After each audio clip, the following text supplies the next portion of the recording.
Evento alusivo aos 180 anos de Júlia da Costa.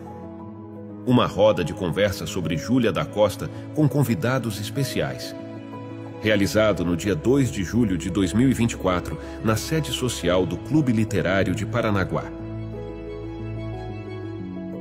Estiveram presentes à mesa os seguintes convidados: José Alexandre Baca, orador; Hamilton Ferreira Sampaio Júnior, escritor; Gabriel Jean Sanches, professor de letras da Unespar; Kátia Toledo, professora da Unespar; Abdul Assaf, poeta e escritor; Alexandre de Santana, escritor.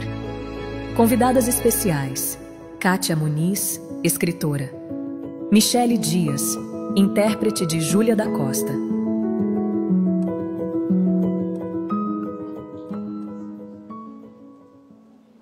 Senhores, senhoras, boa noite.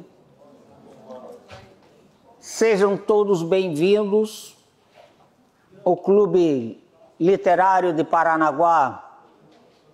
Agradece a presença, mas além da presença, agradece principalmente pelo tempo que os senhores, as senhoras estão dispondo para este encontro de cultura. Nada é mais importante do que o tempo. E os senhores, senhores e senhoras, numa prova de desprendimento, aqui comparecem para prestigiar, para brilhantar mais um evento deste clube que tem como foco principal a divulgação, a preservação da cultura, principalmente de nossa cidade. Assim, senhores, senhoras, o Clube Literário de Paranaguá sente-se profundamente honrado em recebê-los. Ela vai entrar? Então, alguém vai nos visitar, senhores e senhoras.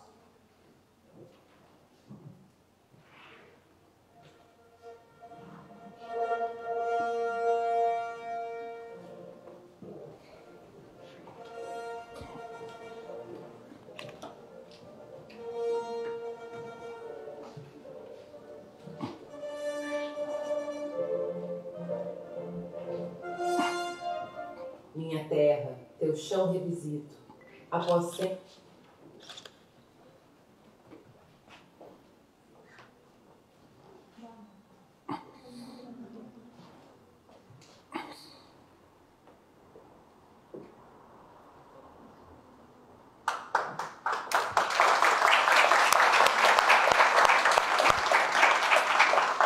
De imediato, senhores e senhoras, nós gostaríamos de compor a mesa, convidando como representante do Clube Literário o nosso companheiro, irmão,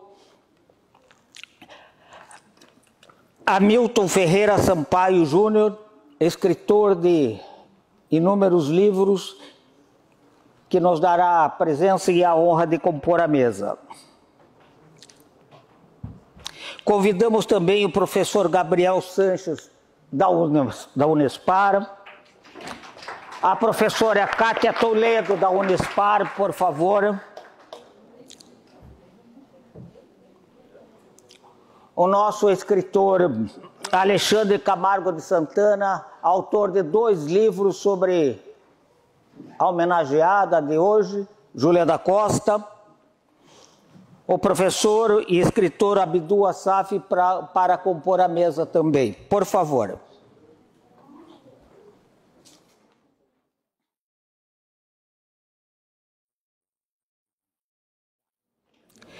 Nós gostaríamos, com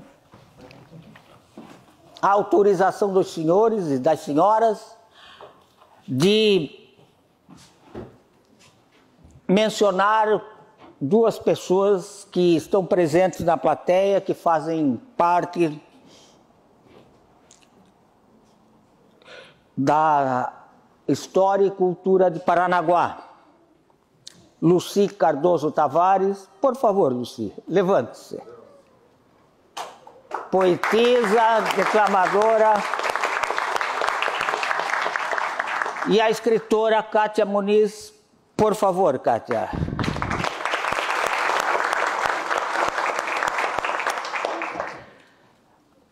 Sem mais delongas, nós estamos hoje aqui reunidos neste clube. Mas será se nós fazemos a exata dimensão do porquê da existência do Clube Literário de Paranaguá? Quais seus reais objetivos? Olha, é provável que alguns não conheçam. O Clube Literário de Paranaguá foi fundado em 9 de agosto de 1872. E conforme o artigo 1º do seu estatuto, nasceu com o objetivo de, dentre outras, formar uma biblioteca. O clube nasceu com a finalidade puramente cultural. O Clube Literário de Paranaguá, numa antecipação de 63 anos, foi o precursor da previdência social na cidade e no estado, amparando à época os associados em estados de pobreza e invalidez. Em 1872, foi criada uma biblioteca que reunia mais de 1.800 volumes. 1872.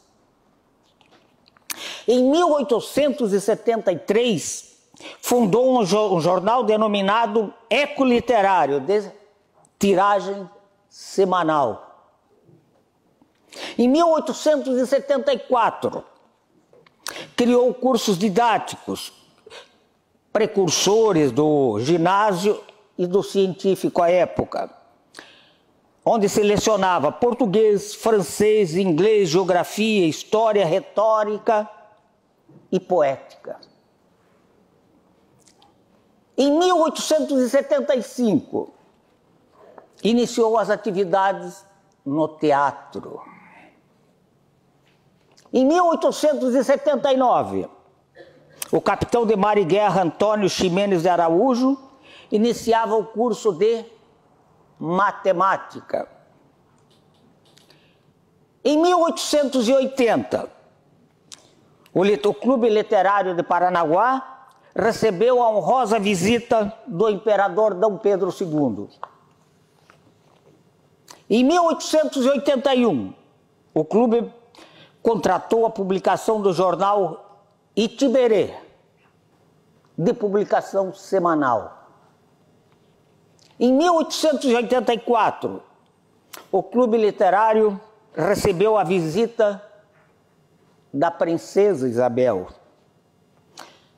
Recebeu também visita de ilustres personagens, dentre outros, o general José Agostinho dos Santos, comandante da então 5ª Região Militar, de Bento Munhoz de Rocha Neto, de Pedro Calmon, um dos grandes historiadores do Brasil, de Davi Carneiro, grande historiador do Paraná, de Érico Veríssimo, de Moisés Lupião e muitos outros. Em 1919, fundou o Tênis Clube. O Clube Literário de Paranaguá participou do movimento abolicionista, segundo Valfrido Piloto em seu livro Paranista. O Clube Literário foi o precursor do movimento abolicionista entre nós, no Estado. Assim como a Loja Maçônica Perseverança foi a primeira loja maçônica no Brasil a libertar escravos. O Centro Médico de Paranaguá, primeira agremiação médica de nossa cidade, nasceu dentro deste clube. O Museu do Instituto Histórico e Geográfico de Paranaguá, segundo Aníbal Ribeiro Filho, nasceu dentro dos salões deste clube aqui. O Centro de Letras de Paranaguá também aqui nasceu.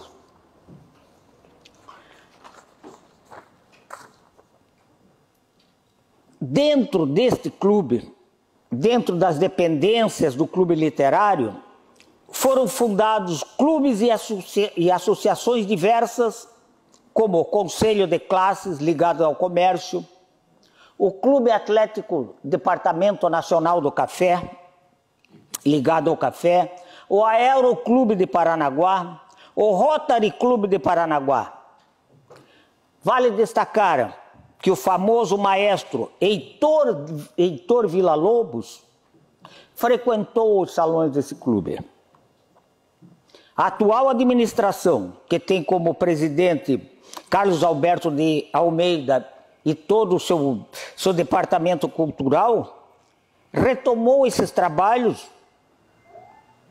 a partir de 9 de agosto de 22 e assim, no ano de 2022, o clube teve 9 eventos culturais. Em 2023, teve 15 eventos culturais.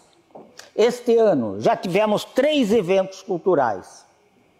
Não foi sem razão que Leôncio Correia, Parnanguara, emérito poeta, exclamou em um de seus livros: o clube literário é a própria alma da cidade. Então, senhores, o grande objetivo deste clube, que é a cultura, mas, uma vez, hoje, está realizando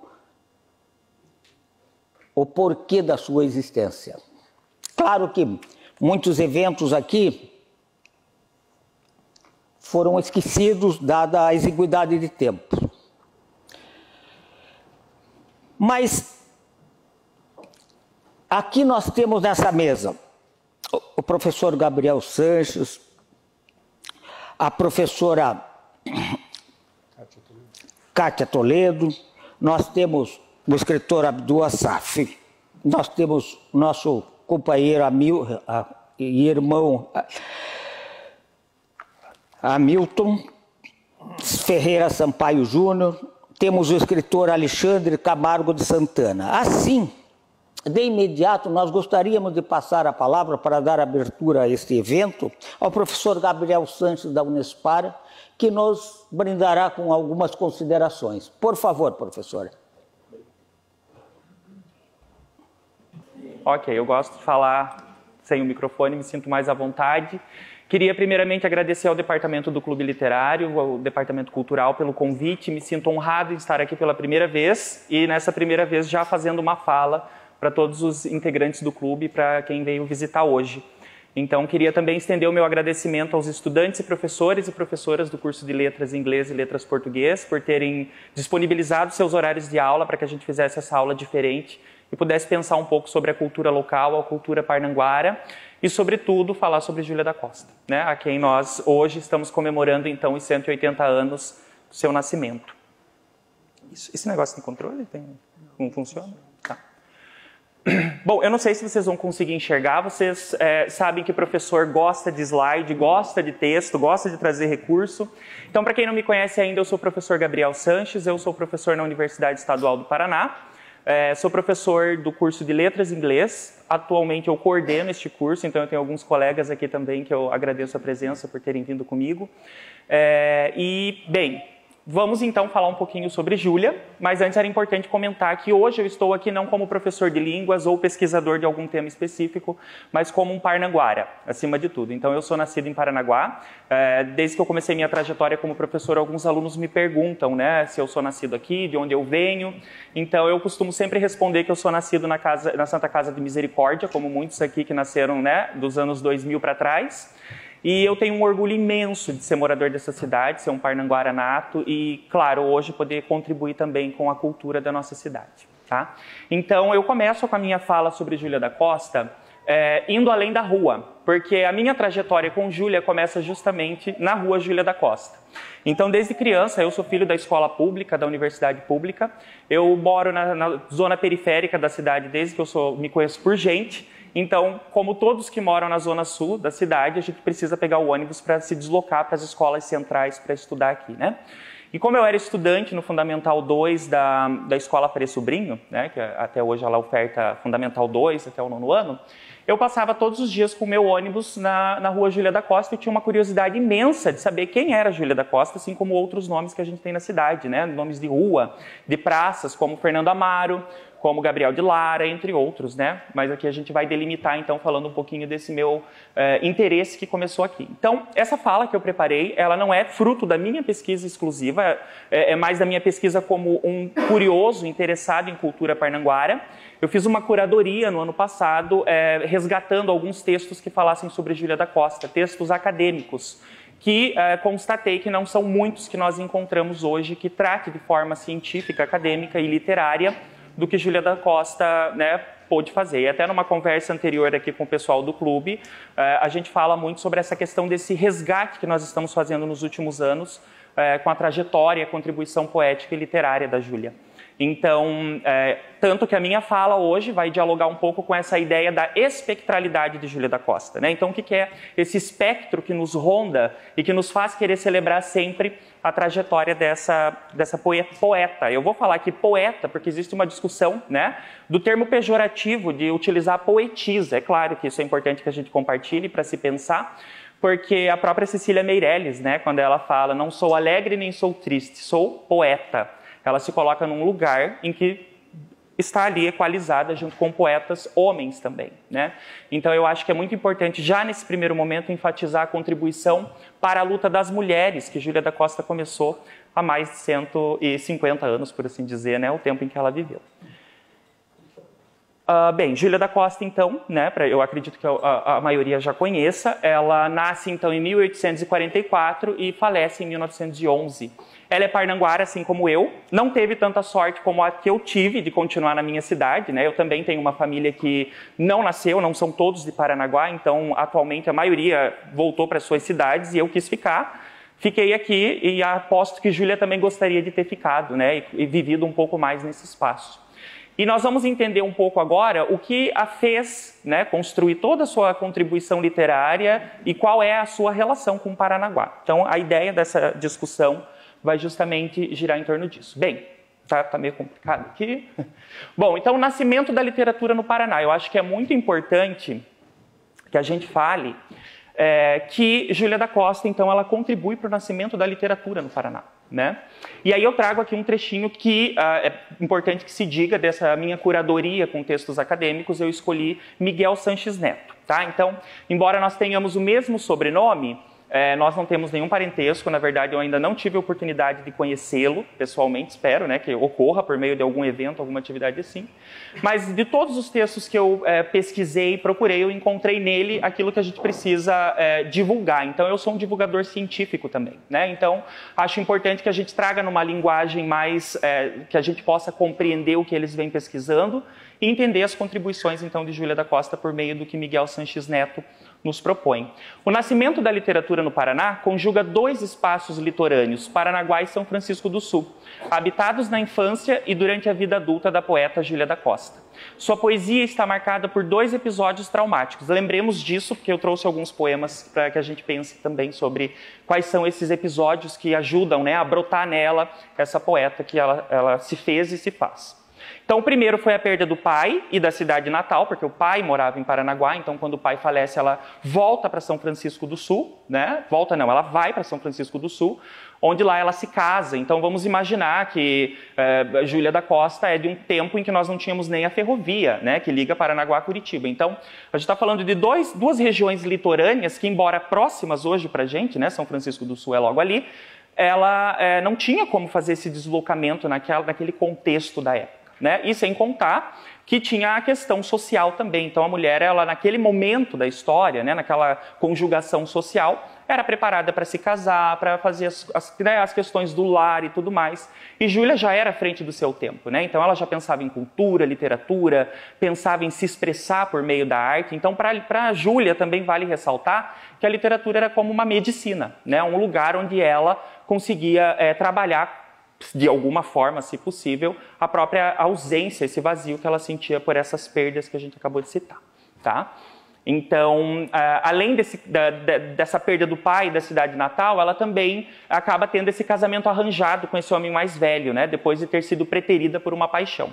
Então, ainda tem essa questão, né? A pessoa com quem ela gostava de se relacionar e ela não pôde cumprir esse desejo e acabou vivendo de um casamento arranjado. Que para nós é uma coisa assim hoje tão, né, impossível de se pensar que alguém viveria uma situação dessa. Na época de Júlia era quase como uma condição social para a mulher. Pode passar. Tá ali.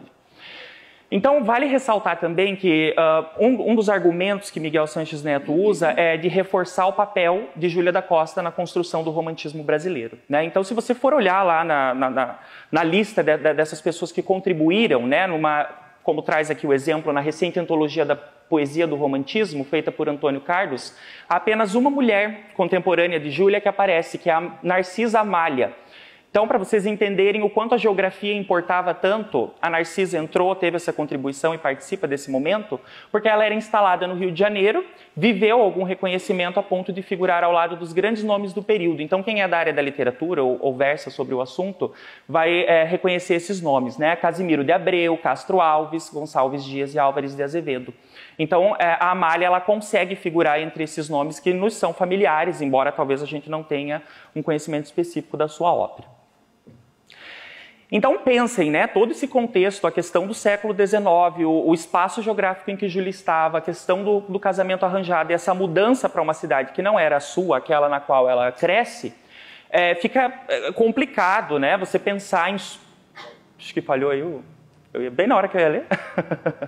Voltou. Então, sustentar uma identidade de escritora fora da recepção de futilidade, colocando-se na condição de influenciadora social, tinha um caráter de insubordinação visto como perigoso para a estabilidade das instituições, entre elas a do matrimônio focado na presunção de honorabilidade do pai de família. Então, imagina, né, uma mulher querendo ser escritora, querendo se sobressair socialmente em cima dos desejos e interesses do seu esposo, né? Então, vejam como ela já estava bem à frente do seu tempo e trabalhando nessas questões, né? Então, uma coisa que me marca muito, eu também trago do estudo do Miguel Sanches Neto, vamos ver se carrega, é essa fala aqui. Então, ó, em Júlia da Costa,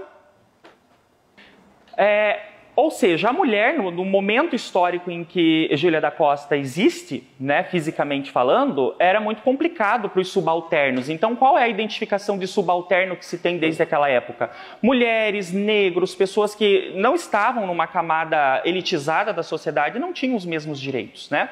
E aí até tem uma citação que eu vou ler aqui para a gente não atrasar a fala, em que Lima Barreto, que deve ser conhecido de algumas pessoas aqui, diagnostica para a trajetória dos negros e mulatos em recordações de escrivão Isaías Caminha, a má vontade social com os subalternos destrói as vocações legítimas. Então, Júlia da Costa, ela tinha uma vocação legítima, né?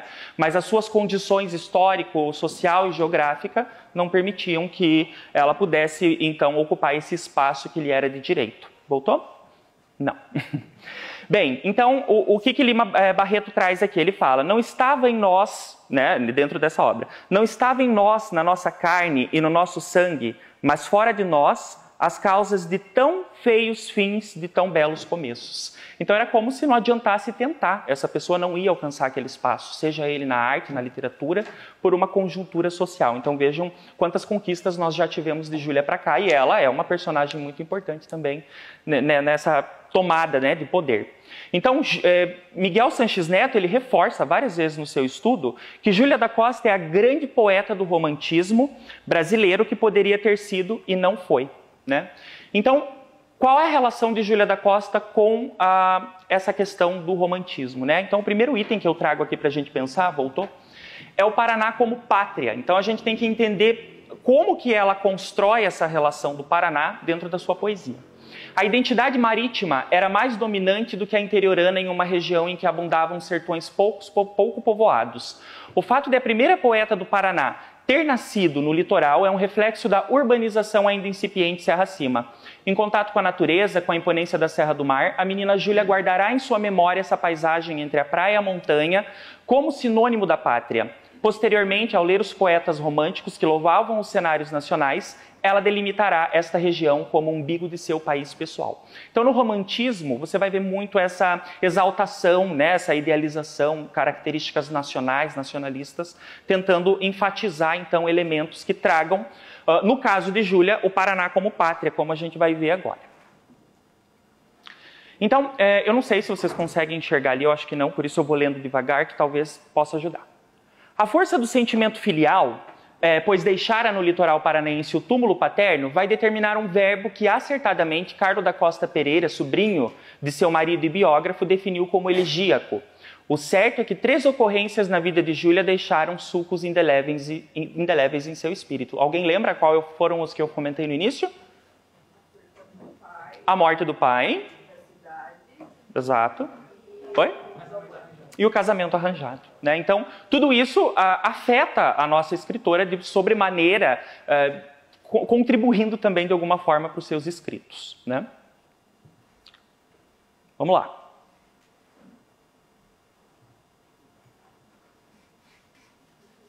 Será que vai? Obrigado. É bom que vocês estão acompanhando, né? Bom, Paranaguá e, consequentemente, o Paraná são vistos como um horizonte memorialístico que só pode ser visitado na sua plenitude quando o pai era vivo pela imaginação.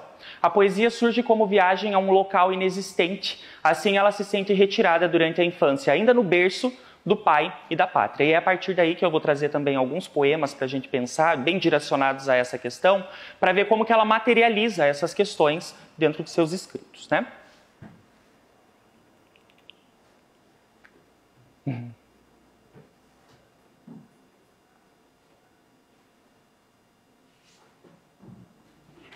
Bom, então nesta sua idealização da cidade natal, ela inventa o Paraná como um paraíso. Quem é paranaense e gosta dessa região, acredito que também concorda, né? Que é um paraíso mesmo, eu gosto apesar de tudo, tem muito para melhorar, mas é assim.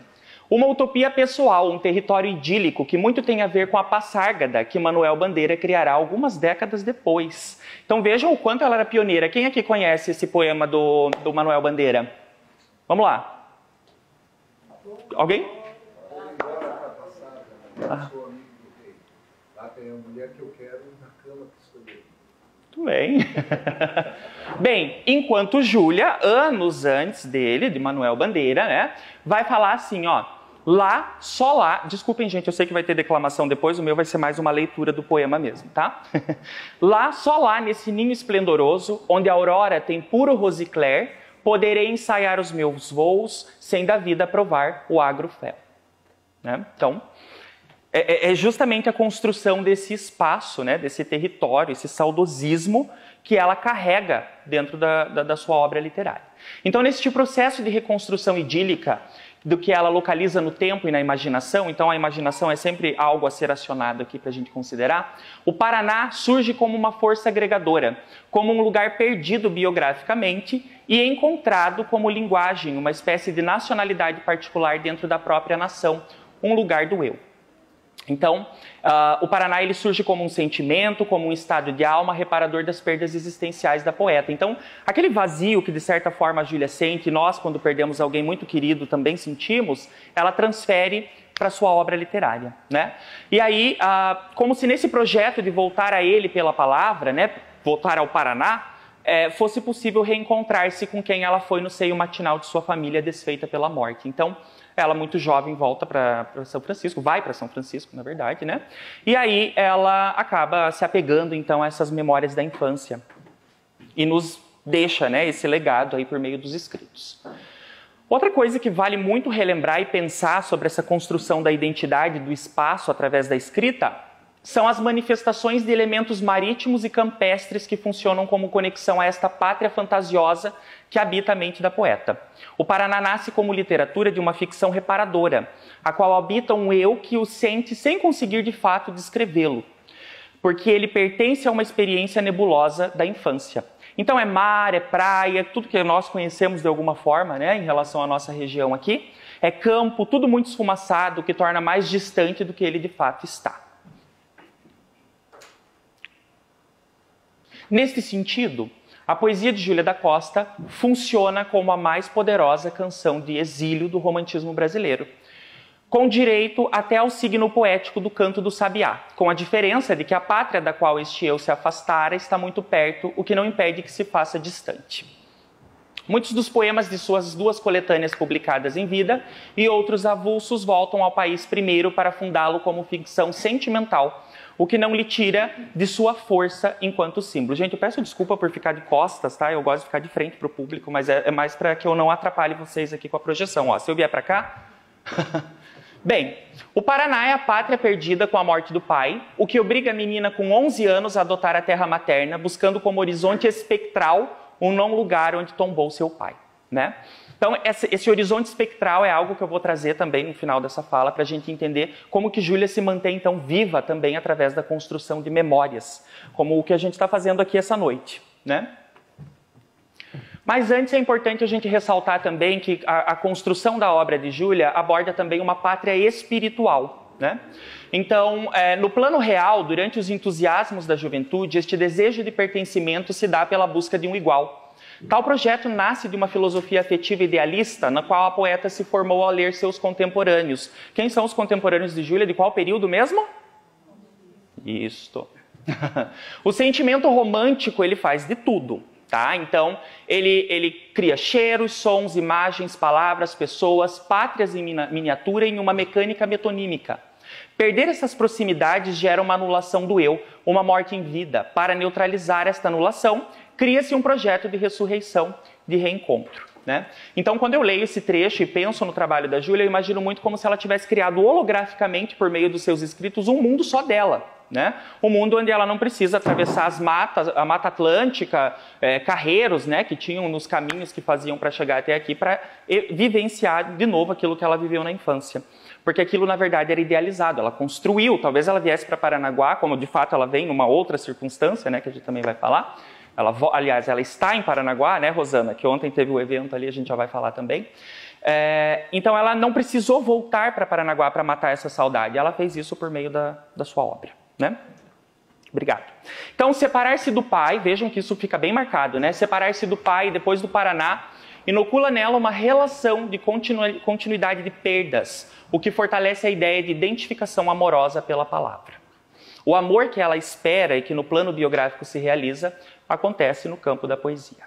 Tá? Então, assim a gente começa a entender um pouco como que Júlia da Costa se constrói. Espero que vocês passem pela rua Júlia da Costa e lembrem um pouco dessa nossa fala de hoje, né? Porque ela é carregada justamente dessa construção de memórias. E lá vai mais um trecho aí, uma estrofe da nossa querida Júlia.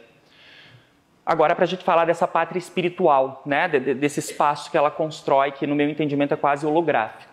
Buscava uma alma que entendesse a minha, e busco ainda, e o coração definha. Buscava uma alma que entendesse a minha, na terra ou céus, na imensidão ou nada. Buscava flores de infantis perfumes e achava espinhos na escabrosa estrada. Buscava arpejos de celeste enleio e só ouvia o coração no seio. Né? Então, dado esse contexto que nós acabamos de apresentar aqui, fica um pouco mais factível entender também, né, essa materialidade dentro do trabalho de Júlia. Então, vejam, a pátria, ela adquire uma dimensão espiritual que liga a infância, né, quando ela fala em infantis perfumes, a poeta solitária quer encontrar um ser superior que a devolva a quem ela foi na idade da inocência. Isso quem fala é Miguel Sanches Neto. De alguma forma eu acho que ele vai nessa direção, eu concordo. Tá? Então os versos transcritos opõem o mundo material ao espiritual. Arpejos celestes versus coração e seio. Em uma demonstração de que este espaço desejado não está no nível terreno, e que o amor só pode ser manifestação angelical. Quer dizer, Júlia parece habitar, então, um terceiro espaço, né? Um espaço construído por meio dessa escrita. Outro elemento importante que se repete nos poemas de Júlia, a gente já vai ver na sequência, é o mar. Então, o mar aqui é conhecido, né, da maioria, creio.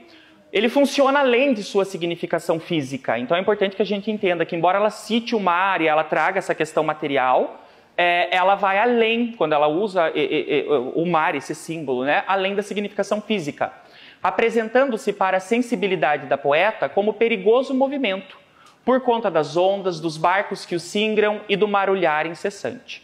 Ela não vê a sua materialidade encontrando nele o mundo infinito, um não lugar informe onde estão os que se foram, né? Então as águas, elas são o indefinido, esse território móvel que não se deixa estável. Está mais para o espiritual do que para o alcançável enquanto real. É como se a poeta vivesse às margens do absoluto, que a vigia e a convoca a todo momento em um constante assédio, né? Imaginem esse movimento do mar e a forma como ela o coloca, então, do que nós vamos ver adiante. Nele ela faz a viagem ao seu interior, às ausências que a atormentam, né? Vejam por meio de mais um exemplo aqui, então. Olha lá. A fronte pendo, interrogando os mares, e vejo neles um clarão tristonho. Mais me aproximo, se o clarão se estende, torna-se n'alma meu pesar risonho. Pousaste o berço no azular das ondas, deixaste a pátria de cerúleas cores, nos mares vives, desmaiada e triste, toda cheirosa como são as flores. Por que tu foges, pesarosa e fria? Por que soluças se me vês contente? Pálida sombra, por que choras tanto, enchendo o oceano de sua sombra ardente, né? Então, isso não é só sobre mar, né? Então, é isso que a gente precisa levar em conta da materialidade desse trabalho de Júlia. Então, se o mar, ele é o infinito, que assusta e que atrai, é também o confidente.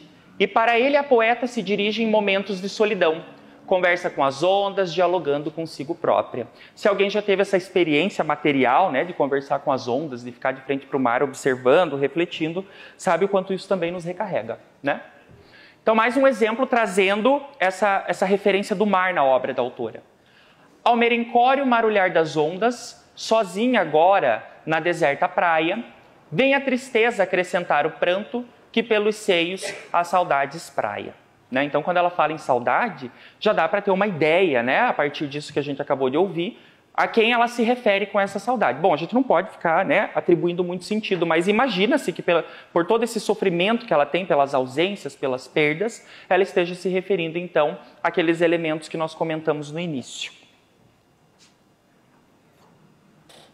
Bem, obrigado. Então, a lição lacrimejante é dada pelas ondas, e a poeta que não suporta ter sido deixada sozinha no mundo, sem os que a compreendem, diga-se de passagem, porque muitas vezes nós não estamos sozinhos, mas quantos de fato nos compreendem, né? E aí eu acho que a saudade que ela sente vai justamente ao encontro disso.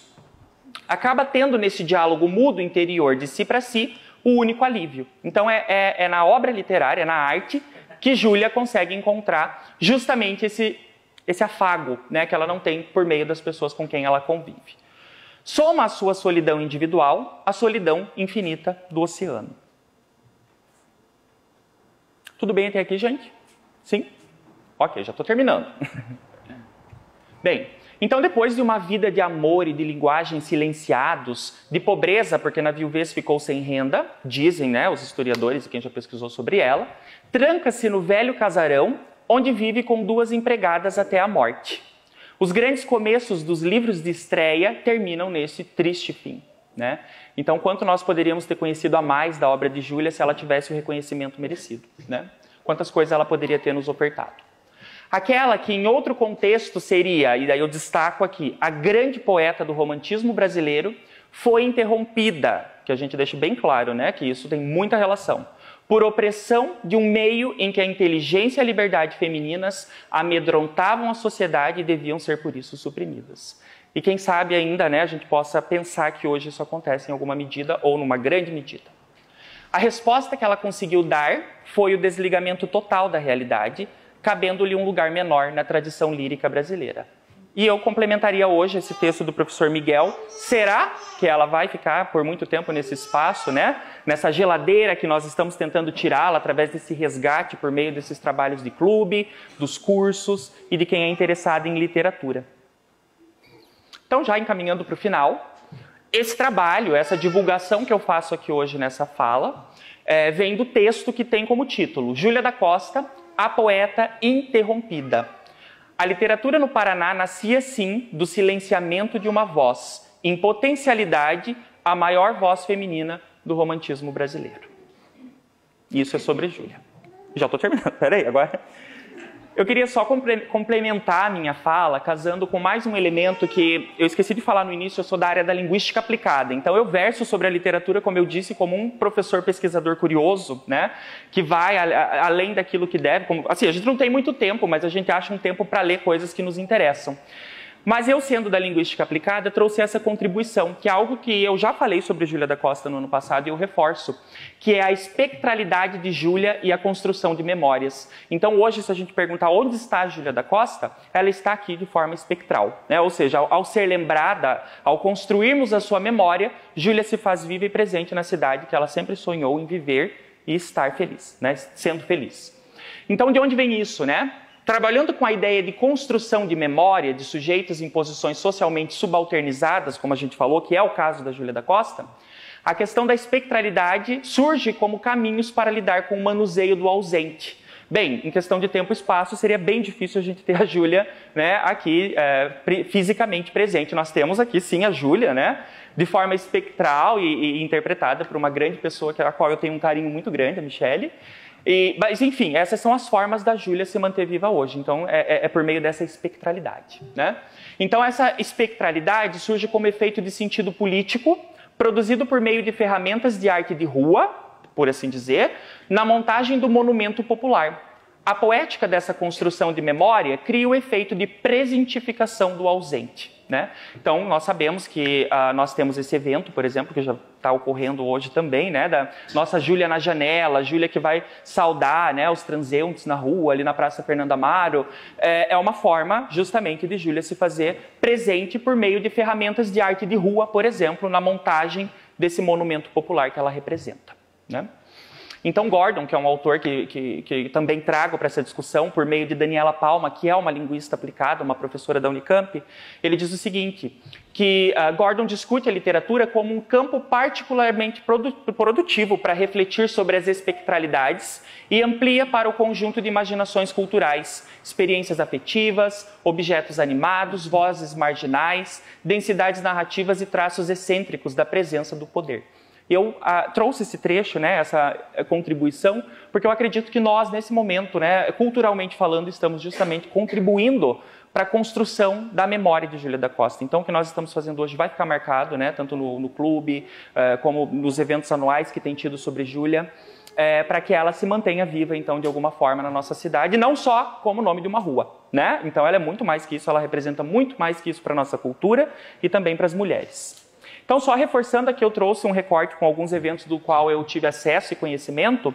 O primeiro, então, é do nosso colega, autor aqui, Alexandre Santana, que vai dar sequência à fala, né? Talvez vai falar também um pouco sobre Júlia da Costa e o seu livro, Soluços de Minha Alma, que também foi um evento de lançamento pelo Clube Literário, né? Vocês fizeram no ano passado. Aqui nós temos um evento que ocorreu ontem, né? Que foi o segundo Flores para Júlia, que também é uma homenagem para Júlia pelos seus 180 anos, e esse evento ocorreu no Instituto Histórico Geográfico de Paranaguá.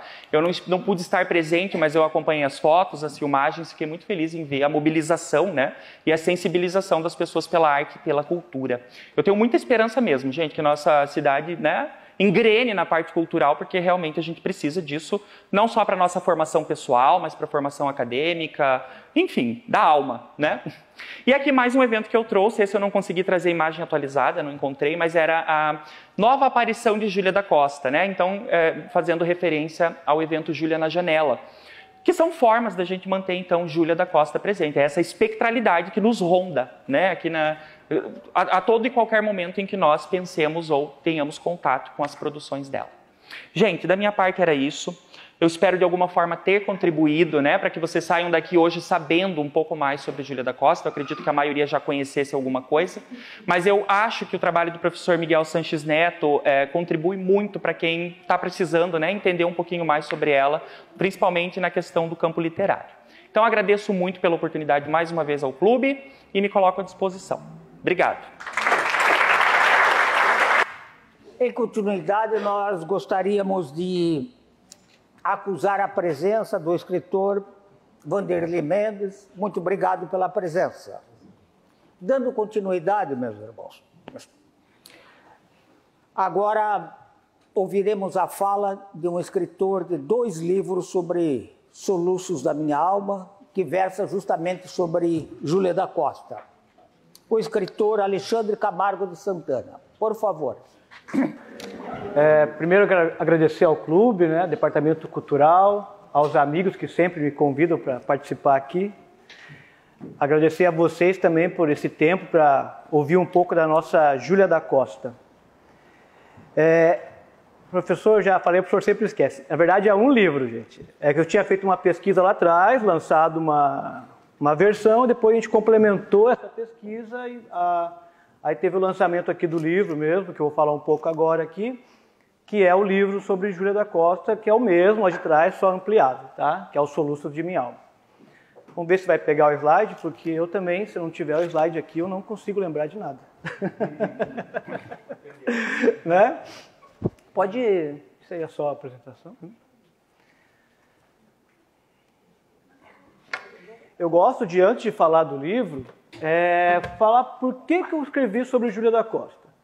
Eu sou historiador, formado aqui na FAFIPAR, então frequentava muito o Instituto Histórico, o Centro de Letras. Então eu já achava que sabia o suficiente sobre Júlia, não tinha nunca passado na minha cabeça pesquisar sobre Júlia. Então, só que assim, eu estava pesquisando, o meu objeto de pesquisa em Paranaguá é a modernidade, quando a modernidade chega em Paranaguá. O que é isso? Quando aquela cidade antiga, imperial, suja, insalubre, começa a mudar para uma cidade mais modernizada, com conceito de salubridade urbana, criação de praças, tirada dos animais pelas ruas, porque Paranaguá era igual aquela que a gente vê nos filmes, aquela sujeira, aquela coisa, né? Então o meu objeto de estudo é a chegada da modernidade aqui em Paranaguá, instalação de água encanada, esgoto, rede elétrica.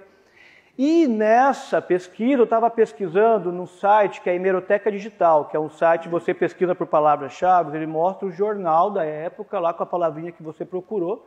E eu estava pesquisando sobre a Praça Fernando Amaro. Como que a Praça Fernando Amaro entrava nessa chegada da modernidade em Paranaguá? Porque a Praça Fernando Amaro ela é inaugurada em 1906, para comemorar os 50 anos de morte de Fernando Amaro. Interessante, foi inaugurada um ano antes do correto, porque no ano de 1906 começou a surgir, a partir de uma carta de um morretense, porque Fernando Amaro morreu em Morretes, né? O cara mandou uma carta para o jornal em Curitiba e começou uma campanha, porque ele falava, vai fazer 50 anos de morte de Fernando Amaro agora, a gente não vai fazer nada, né? Daí começaram uma campanha no Paraná e em Paranaguá, falaram, vamos fazer uma praça, então construíram a praça aqui na frente para inaugurar em 1906, no aniversário de 50 anos de morte de Fernando Amaro. Uma semana antes descobriram que não era em 1956, e sim em 57, ou seja, estava um ano antes, a praça estava pronta, não tinha nem cabimento, né? Então se inaugurou a praça um ano antes.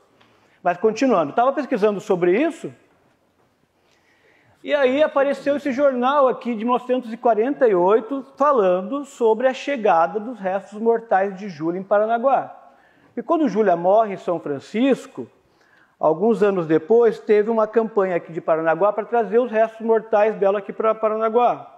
Eu não sei se vocês sabem, mas ficava aqui na Praça Fernando Amaro os restos mortais, enterrado embaixo do obelisco que tem aqui bem em frente à Caixa Econômica. Então eu achei esse jornal de 1948, daí eu lembrei, aquele obelisco que uma vez caiu, não sei se vocês lembram, se alguém já falou, deve ser muito jovem para isso, mas pode passar.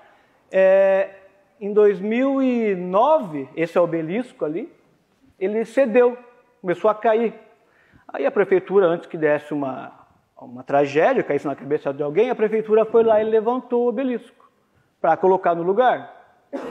Não tinha mais placa, não tinha identificação nenhuma, era só um obelisco. Ninguém mais lembrava, praticamente ninguém mais lembrava qual que era o do obelisco, né? Quando levantaram, acharam uma urna com os ossos de Júlia.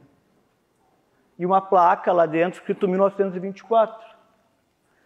Aí, por conta de ninguém mais ter os documentos desse translado, ninguém sabia mais quando tinha chegado, já estava esquecido na praça, concluiu-se que teriam vindo para cá os restos mortais em 1924, como a plaquinha estava ali dentro, né?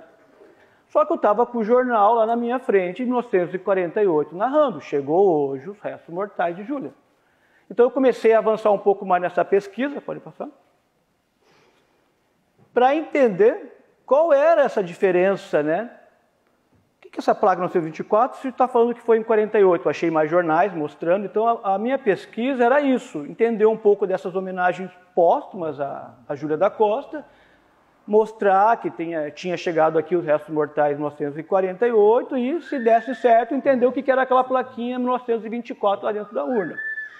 Essa era o objeto da pesquisa. Não era pesquisar a vida de Júlia, porque, como eu disse, eu achava que já conhecia a vida de Júlia, né? Pode passar. Então, só que acontece o quê? Nessa hemeroteca digital lá, eu comecei a baixar muitos jornais. Tudo que eu achei de Júlia, eu comecei a baixar. Baixei. E quando eu comecei a ler, colocar em ordem cronológica ali, né, essas descobertas, muita coisa que eu achei ali começou a bater de frente com aquele pouco que eu conhecia de Júlia, né?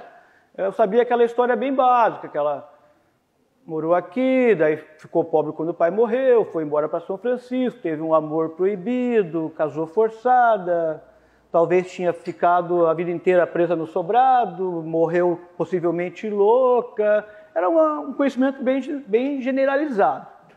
E essas fontes que eu comecei a encontrar batiam de frente com esse pouco que eu conhecia. Pode passar, por favor? Então eu resolvi ampliar. Porque assim, para eu escrever de uma coisa sem saber, ficou um buraco, assim, eu não conseguia escrever sobre o que eu queria escrever sem saber um pouco mais da vida de Júlia, porque aquilo começou a me incomodar. Então daí eu fui nas biografias, peguei essas 6 biografias aqui elas estão por ordem de publicação, se não me engano, né? E comecei a comparar essas biografias com aquelas fontes que eu tinha localizado lá, que eram os jornais, né? Pode ir.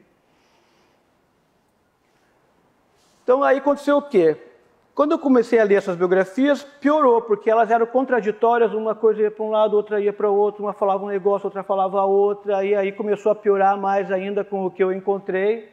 Falei, não, eu acho que aí, então, assim, tinha muito buraco nas histórias, falava um pouco daqui, pulava anos, falava mais um pouquinho dali, pulava mais outro.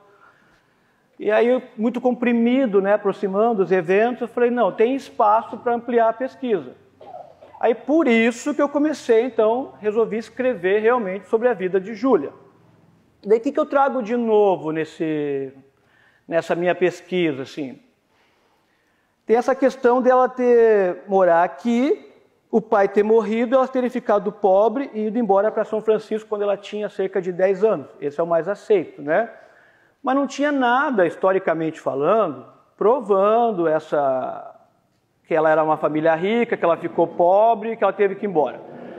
Nessa pesquisa, então, eu contextualizo bem a família paterna dela, que mostra que realmente, apesar do pai dela não ser um cara de posses, eles eram de uma família de posses. Tinha um patriarca bem importante aqui na cidade, era muito importante.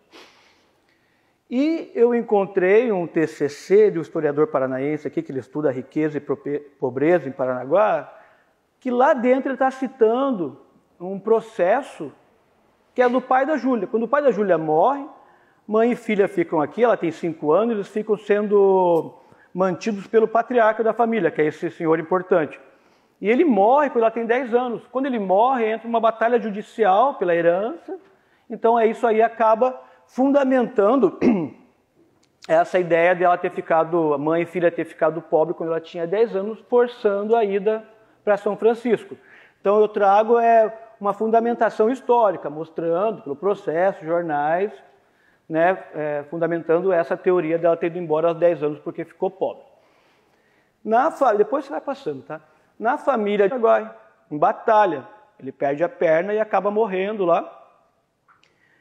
Isso nunca tinha sido dito antes, ninguém tinha falado desse tio, era inédito em todas as biografias, não aparece em lugar nenhum. Eu acho que eu fui o primeiro que trouxe isso. E eu trago que a campanha, esse cara era muito importante, quando ele morre, começa no jornal homenagens a ele. E nessas homenagens surge Júlia da Costa, ainda desconhecida. Foi 66, eu acho, então ela tinha 22 anos, 20 anos, por aí. Um poema dela em homenagem a esse tio. Ali ela vai narrando que o tio morreu na guerra, e a família tinha pedido pensão para o imperador negou, então ela fala isso no poema, que agora elas estão uma família de mulheres pobres, ficaram só mulheres, morreram os 2 arrimos. E a partir disso, surge uma campanha para publicar os poemas dessa jovem desconhecida de São Francisco, órfã, eles chamam de órfã, né? Para dar uma ajuda até econômica para a família, publicar esses poemas dela. E a partir daí que surge Júlia da Costa como a poeta, né? Porque, assim, nas versões anteriores, fala-se muito que foi um padre que viu os poemas dela, achou lindo, daí colocaram no jornal e isso explodiu a poetisa. Essa é uma versão meio romantizada, eu trago mais, assim, como foi ali, passo a passo. A gente vai vendo a campanha no jornal, ela vai aparecendo, vão falando, vamos bancar, vamos ajudar essa família, daí, né, publicam os livros dela. Outra coisa, tem a questão, deixa eu ver se eu lembro agora de cabeça, né? Tem a questão da troca de carta dela, que falam que ela pressionou tanto. Então, ela chegou em São Francisco, logo depois que ela lança os livros dela, ela começa a receber cartas secretas na janela. A gente não sabe se ela sabia quem era no começo, se ela ficou sabendo depois, mas ela começa a receber essas cartas secretas. Ela é solteira ainda, já velha, digamos assim, dentro do contexto da época para casar, já tinha 23, né, antes dela casar ali. Então, acho que volta um antes, deixa eu ver, só para eu me localizar aqui. Não, um depois. Isso, isso aí, Tá, pode passar então para a próxima.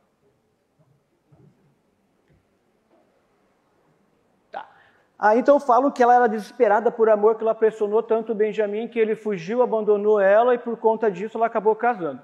Eu mostro no livro ali, analisando as cartas dela, que quem pressionava o tempo todo era Benjamin. Ela tinha muito pé no chão, ela sabia o contexto que ela estava, ela sabia que ela não podia ter nenhum tipo de romance, e ele ficava pedindo para ela sair, encontrar ele ali, que ele queria uma foto, que ele queria um beijo, e ela está sempre vendo elas na carta, ela respondendo, não tem como, não posso sair. Ai, gente, desculpa, meu celular está tocando aqui. Então, aí eu trago de novo, é isso aí. Eu questiono essa versão, que Júlia pressionou Benjamin até ele fugir, principalmente porque Benjamin não fugiu antes dela casar. Quando ela casa forçada, Benjamin ainda mora na cidade, ele é o único professor de São Francisco, uma cidadezinha de 5, 8 mil habitantes, então todo mundo sabia que ele estava lá, ele não fugiu. Depois que ela casa, ele foge. Ele foge não, ele vai embora. Aí eu apresento a trajetória de Benjamin também, que é uma coisa inédita. A gente mostra como ele sai de São Francisco, ele vira professor em Camboriú, gente, lá no meio do mato, né? Não tem nada a ver com essa Camboriú de hoje, uma vilinha lá. Depois ele volta, ele vai para Gaspar, Florianópolis, fica famoso, ele cria um sindicato de professores em Santa Catarina, lá, o primeiro sindicato de professores, ele que cria. Ele já tem escravos, tudo isso que eu vou falando são coisas que fui achando nos jornais. Ele publica livros, ele participa de eventos, então ele volta para São Francisco de novo. Essa terceira vinda dele também, o sobrinho da Júlia, lá o historiador, ele comenta, mas não dá muito detalhe, eu dou bastante detalhes sobre isso, mostra que eles frequentavam ali os mesmos círculos políticos, sociais. E depois, uma coisa também que fala assim, Júlia teve um romance com Benjamin Carvoliva, por carta, mas não foi. Na época, ele não se chamava Carvoliva, ele chamava Benjamin Carvalho de Oliveira. Ele começa a usar esse nome Carvoliva depois da República, quando acaba o Império, começa a República e pega o Carvalho de Oliveira e transforma em Carvoliva. Então, só um detalhe, ela não teve romance com Carvoliva, ela nem conhecia esse nome na época.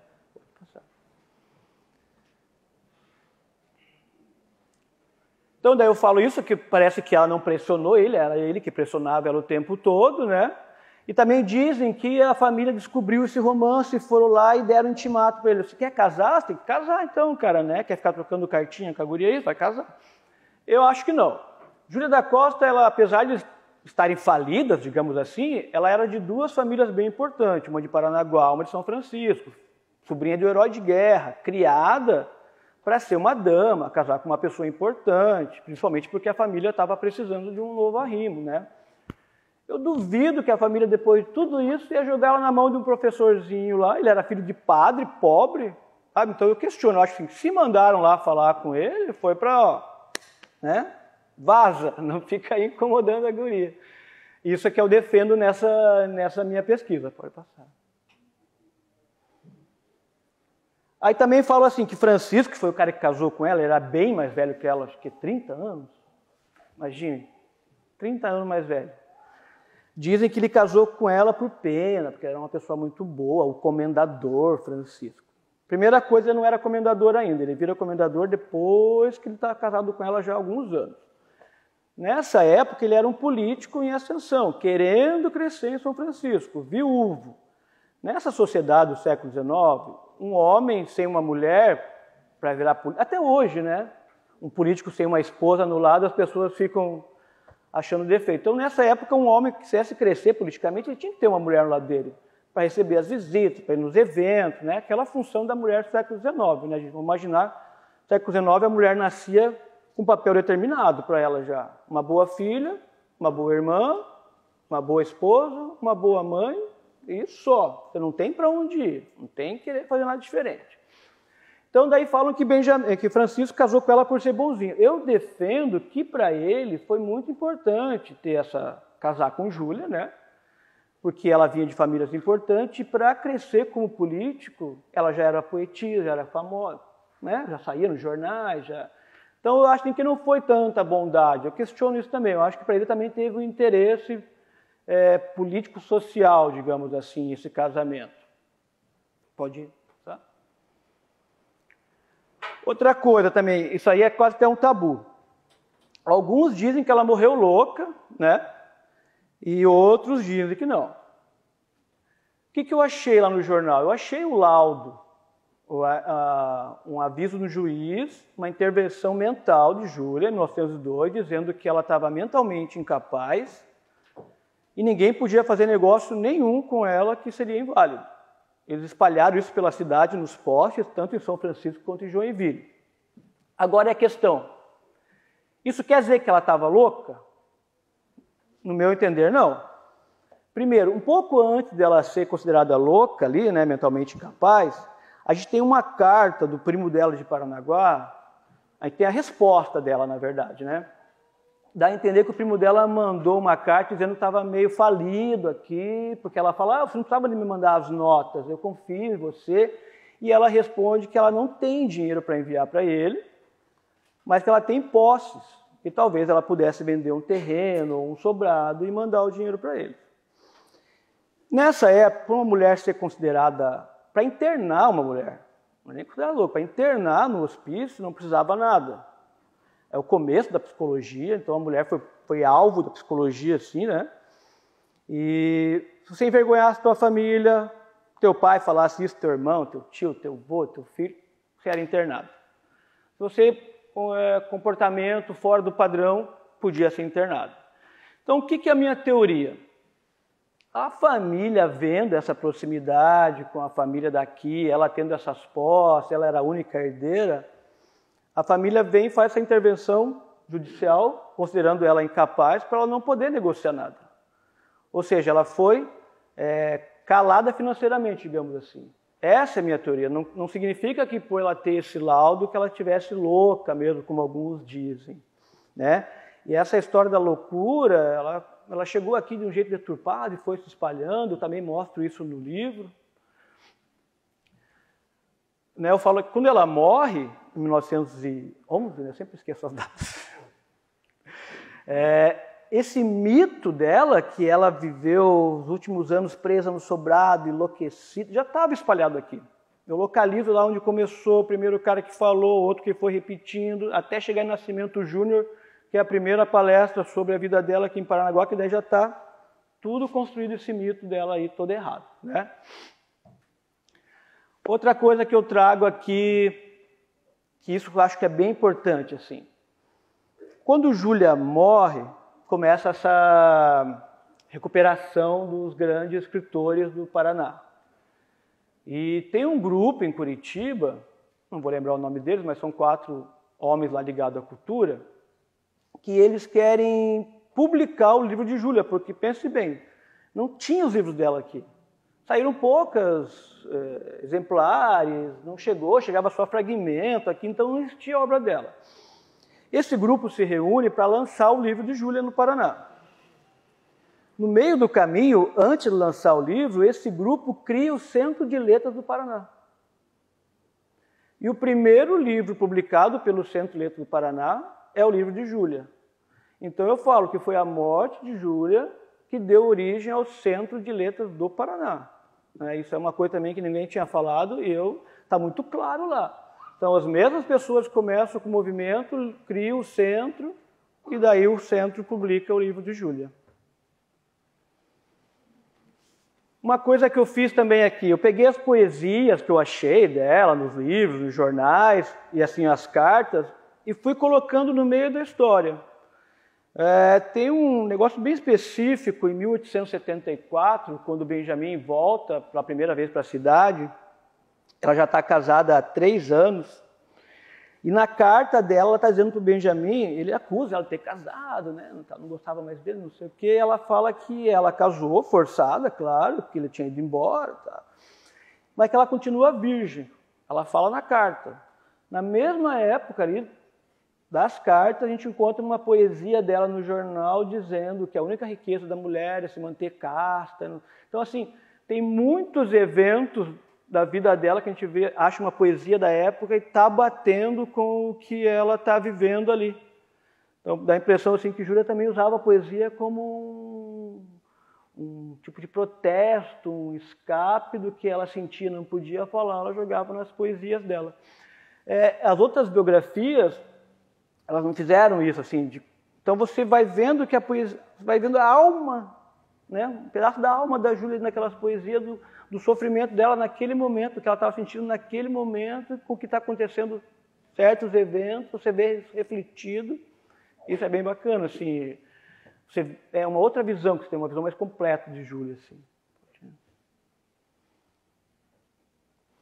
Então, a gente encontra essa mulher, como o professor Gabriel falou, muito à frente do seu tempo, né? Séculos à frente. O teor das poesias dela, gente, é bem interessante. Assim, ela fala bastante de amor, né? Mas ela fala muito também sobre a sociedade, nas cartas também. Ela critica muito o dinheiro, a ganância, a mentira, a falsidade. Ela é muito crítica ao redor dela, o que está acontecendo. Ela realmente te vê que ela não aceita esse papel definido para as mulheres ali no século XIX, século XX, né? E eu imagino assim que ela devia ser uma pessoa complicada, porque ela parece ser bem incisiva mesmo. Assim. Você vê a crítica dela ali, a gente às vezes acaba reduzindo ela só no amor, mas não, ela falava bastante de amor, obviamente, mas ela também criticou bastante o contexto no qual ela estava inserida, né? E como defendo no livro ali, que a gente deveria valorizar a Júlia não só por ser a primeira poeta ou poetisa do Paraná, não só isso, não só por ela ser uma grande artista, mas por essa mulher que ela foi. Porque ela é um exemplo, é ruim o homem falando assim, né, de mulher, mas ela assim, é um exemplo para as mulheres até de hoje, porque ela não baixou a cabeça. Sabe? Ela não baixou a cabeça para aquela posição que queriam enfiar na cabeça dela ali, para o papel definido, ela não aceitou, ela bateu de frente, ela só não alcançou voos maiores porque era realmente uma sociedade muito machista, né? Patriarcal total e opressora total da mulher, né? Então eu defendo no livro que ela foi assim silenciada de várias maneiras, né? De várias maneiras ela foi sendo silenciada.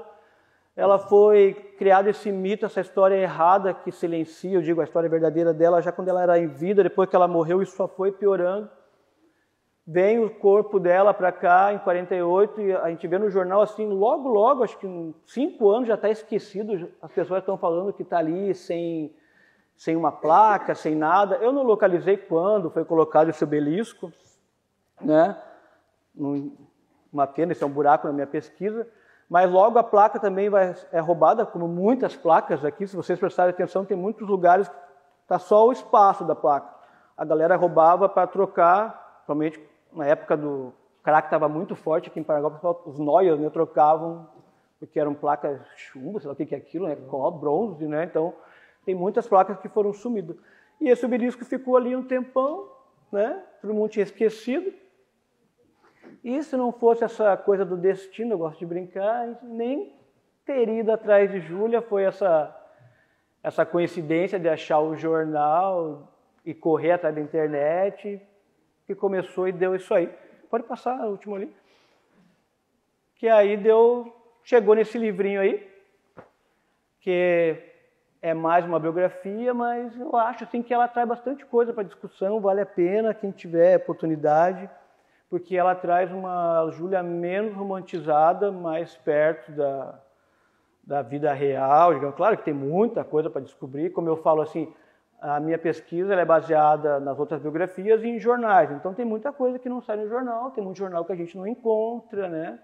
Muitas cartas dela que a gente sabe que existiram e a gente não teve acesso. Então, assim, eu falo, tem muita coisa ainda, mas eu acho que eu trago bastante contribuição assim, para essa discussão, para a gente conhecer um pouco mais mesmo dessa Júlia. E quem quiser visitar a Júlia, hoje os restos mortais dela estão no Instituto Histórico, ali, quando, em 2009, quando descobriram ali, foi levado para lá, está lá. É Júlia e tem mais? Quem lá? Leôncio Correia, né, gente? Visitem Júlia, porque Júlia é bem importante, bem legal. Estudem sobre Júlia, porque ela é um exemplo bem bacana para todo mundo, assim. Eu acho ela... Eu falo assim, hoje eu sou apaixonado por Júlia.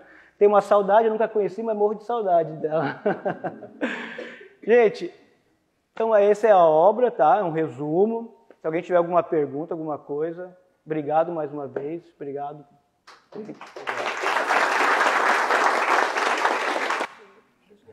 Agora convidamos a escritora Kátia Muniz para nos brindar com uma poesia sobre Júlia da Costa.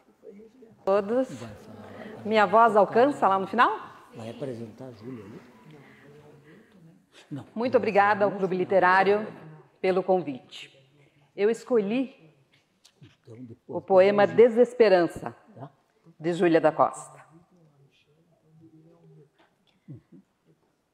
Que céu formoso, que natura esta, tantos fulgores vêm turbar minha alma. Meu Deus, se a vida é para uns tão calma, porque para mim é tão negra e mesta.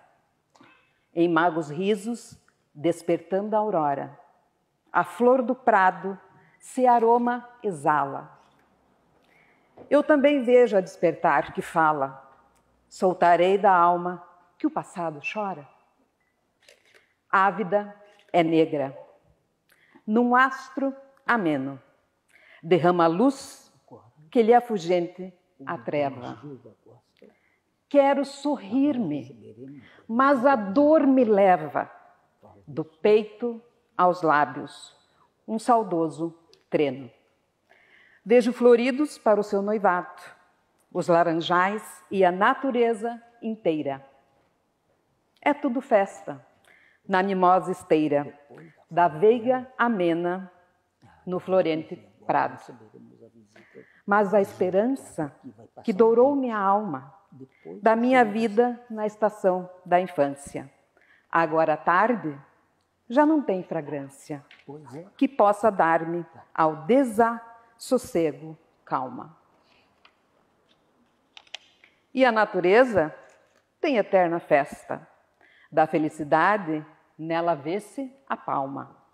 Meu Deus, se a vida é para uns tão calma, porque para mim ela é tão negra e mesta. Dos verdes lustros, na dourada aurora, por entre rosas, nos sorri a vida. Mas de meu sonho é a ilusão perdida, e geme o peito enquanto a alma chora. E a lira, ali no laranjal cheiroso, pendida a um galho, é a ilusão perdida, e geme o peito enquanto a alma chora. Ave chorosa dos passados cantos, nem ouve o eco no vergel formoso. E a rosa branca do gentil valado, se às vezes diz-lhe um amoroso voto, ela suspira e no futuro ignoto só vê a imagem do cruel passado. Muito obrigada.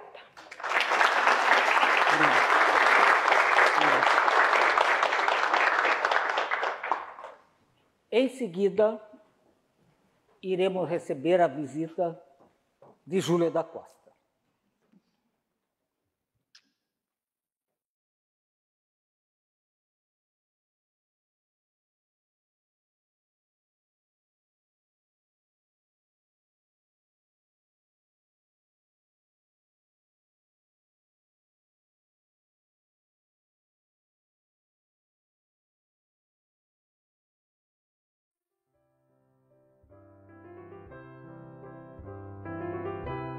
Boa noite a todos.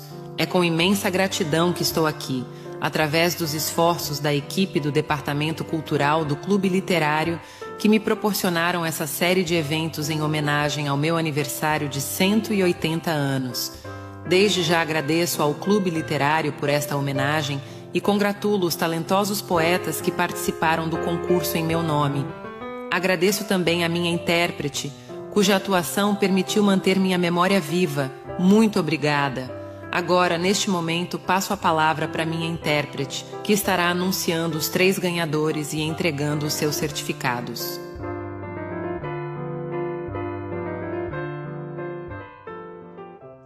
Por favor, Júlia da Costa.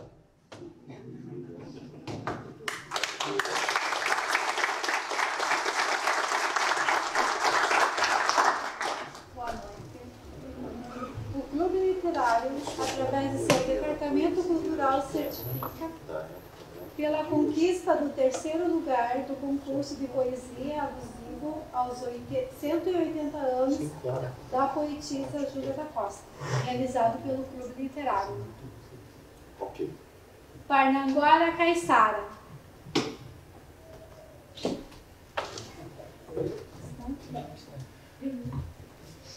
Não sei. Acho que não é.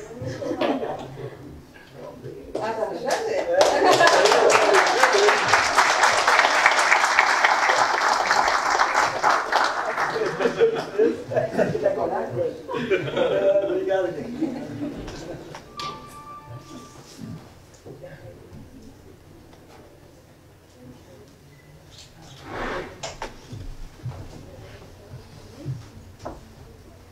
O Clube Literário, através do seu Departamento Cultural, certifica pela conquista do 2º lugar do concurso de poesia alusivo aos 180 anos da poetisa Júlia da Costa, realizado pelo Clube Literário. Rogério Soares. Rogério Soares.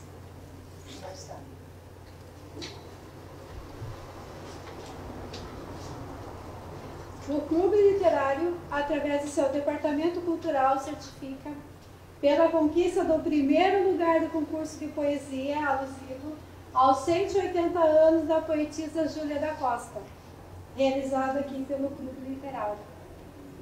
Gil Gastaldon.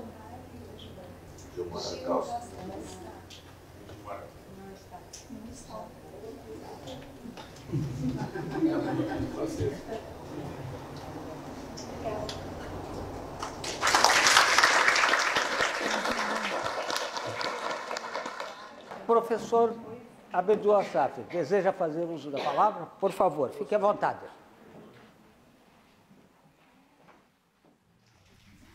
Uma boa noite a todos. Queria, antes de mais nada, manifestar a gratidão pelo Clube Literário, pelo fato de hoje estar fazendo parte desses jurados maravilhosos, da presença de todos. E acho que para mim, mais do que uma satisfação, é poder ter a oportunidade de falar a respeito de Júlia da Costa em relação à poesia da época dela, ou a poesia de hoje, que tem sido assim uma inspiração para nós poetas jovens, contemporâneos, como eu, como Luci Tavares, como Rosânia. Então, assim, hoje, Júlia da Costa é um legado que ela deixa principalmente quando se fala em relação ao empoderamento feminino, por tudo que ela passou, por tudo que ela vivenciou na vida dela. E ao escutar a leitura da poesia de Kátia Muniz Lida, Desesperança de Júlia da Costa, eu fico assim pensando, né, que muita coisa comparada daquela época, século XIX, para século XXI, 2024, muita coisa assim, não tem muito assim o que dizer assim, comparado à realidade, ao aspecto daquela época, comparado aos dias de hoje. E que esse legado dela possa, assim, nos inspirar, sabe? Para que essa cultura jamais se perca, para que sirva de inspiração a todos, não apenas a questão do empoderamento feminino, mas para nós, como sociedade, como pessoas e espíritos.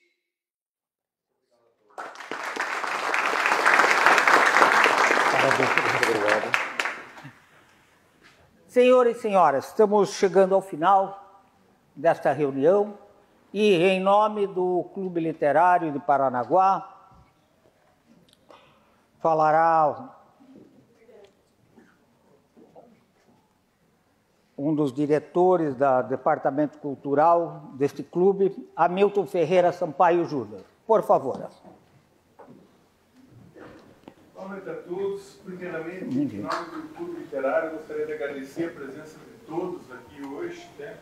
Ao professor Gabriel Sanches, à professora Kátia Toledo, o nosso poeta do WhatsApp, professor Alexandre Santana, meu amigo, Costello, meu amigo, a Kátia Muniz, cronista, todos, o Poder também, todos os que estão presentes aqui, Rosana, Luci Tavares.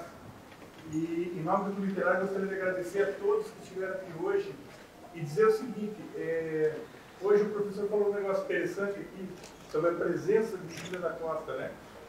E Júlia da Costa está presente em todos nós, todos os movimentos que nós fazemos em nome dela.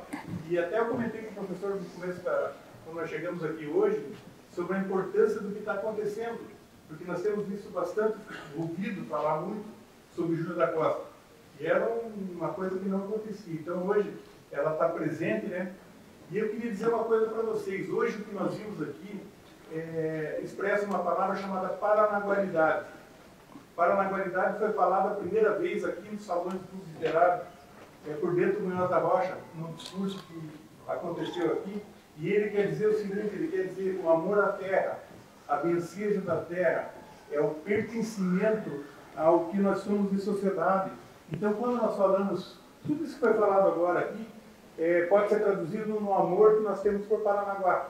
Então, eu gostaria de agradecer a todos que estiveram presentes aqui, auxiliaram a trabalhar, o Cício, o pessoal, o Gabriel que veio ajudar aqui, o Ivan, o Baca também está ali, a Júlia da Costa, né, a Lisângela, todo mundo que participou, o professor Baquinha também tirando foto, e desejar a todos aí um bom retorno para as suas casas. Muito obrigado a todos.